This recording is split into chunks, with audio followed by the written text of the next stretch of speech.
Hello दोस्तों, एक question लेकर आया हूँ रेशियो एंड प्रोपोर्शन का। ये क्वेश्चन एसएससी सीजीएल 2016 मेंस में पूछा गया था। तो इस क्वेश्चन को हम कैसे करेंगे, इसमें बोला है क्वेश्चन में कि किसी स्कूल में 432 स्टूडेंट थे, उनमें कुछ लड़के और लड़कियों का जो रेशियो था संख्याओं का वो 5:4 था। फिर क्या हुआ कि कुछ नए बच्चे एडमिशन लिए, लड़के और लड़कियों ने, जिसमें से 12 लड़के थे और कुछ लड़कियां थी, और तब नया रेशियो जो हो गया 7:6 का हो गया।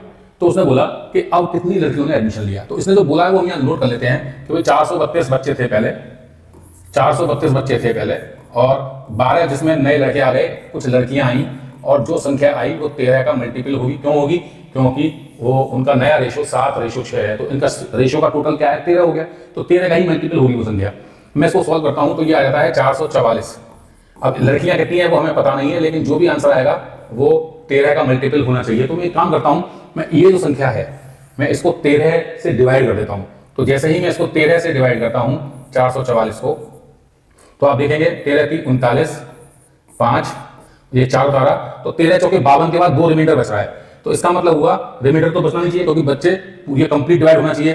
तो इसका मतलब हुआ कि अगर मैं यहाँ पे मान लीजिए 13 चौके 52 भी करता हूं तो दो रिमाइंडर बच रहा है। मीन्स कि इसका मतलब 2 में मैं कितना जोड़ूं कि 13 हो जाए। रिमाइंडर खत्म करने के लिए मुझे इसको 0 करना पड़ेगा। 0 ये तब होगा जब यहाँ 13 हो।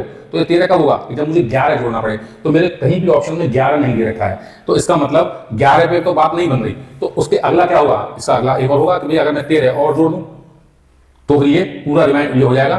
तो इसका मतलब मैंने कितना जोड़ा? 11 को ये जोड़ा, लेकिन 11 हमारे आंसर में नहीं था। फिर मैंने 13 चूंकि 13 से डिवाइड कर रहा हूं, एक 13 और जोड़ा। अब ये नई संख्या आ गई 24। यानी कि अगर मैं 24 जोड़ दूं तो मेरा आंसर क्या होगा? कंप्लीटली डिविजिबल होगा।